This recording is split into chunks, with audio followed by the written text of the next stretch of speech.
സാമൂഹ്യക്ഷേമ വകുപ്പിന്റെയും മൂന്നാർ ഗ്രാമപഞ്ചായത്തിന്റെയും നേതൃത്വത്തിൽ ഭിന്നശേഷിക്കാർക്കായി ചികിത്സാ സഹായ ഉപകരണങ്ങൾ വിതരണം ചെയ്തു. മെഡിക്കൽ ക്യാമ്പിൽ പങ്കെടുത്ത മൂന്നാർ മേഖലയിലെ 22 ഗുണഭോക്താക്കൾക്കാണ് സഹായ ഉപകരണങ്ങൾ വിതരണം ചെയ്ത പരിപാടി മൂന്നാർ ഗ്രാമപഞ്ചായത്ത് പ്രസിഡന്റ് എസ് വിജയകുമാർ ഉദ്ഘാടനം ചെയ്തു.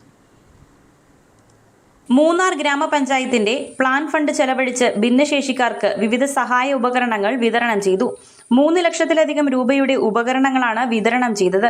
ഗ്രാമസഭയിലും മെഡിക്കൽ ക്യാമ്പിലും പങ്കെടുത്ത 22 ഗുണഭോക്താക്കൾക്കാണ് സഹായ ഉപകരണങ്ങൾ ലഭിച്ചത്. Wheelchair, sensor kit, therapy ball തുടങ്ങി 19ഓളം ഉപകരണങ്ങളാണ് നൽകിയത്. പഞ്ചായത്ത് ഹാളിൽ നടന്ന പരിപാടി ഗ്രാമപഞ്ചായത്ത് പ്രസിഡന്റ് എസ് വിജയകുമാർ ഉദ്ഘാടനം ചെയ്തു.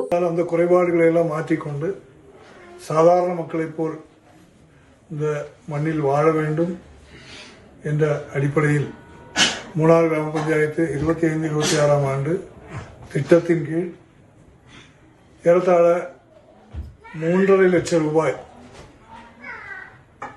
நிதி உதவி ஒதுக்கி மாற்றுத்திறனாளிகளுக்கு தேவையான உபகரணங்கள், அவர்களுக்கு கால் நடக்க முடியாதவர்களுக்கு வாக்கிங் ஸ்டிக்கு, அதுபோல வீல் சேரு, அதுபோல முட்டுக்கு போடக்கூடிய நீக்கப்பு, அதுபோல கை முடியாதவர்களுக்கு தேவையான சாதனங்கள், தெரப்பி பண்ணுறக்கூடிய பாலு, அதனுடைய கிட்டு, இது மாதிரி 19 ஐட்டம் நம்ம இன்னைக்கு உங்களுக்கு விതരണം ചെയ്തു.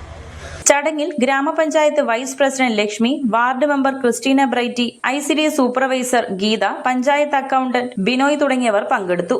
News bureau, Adimali.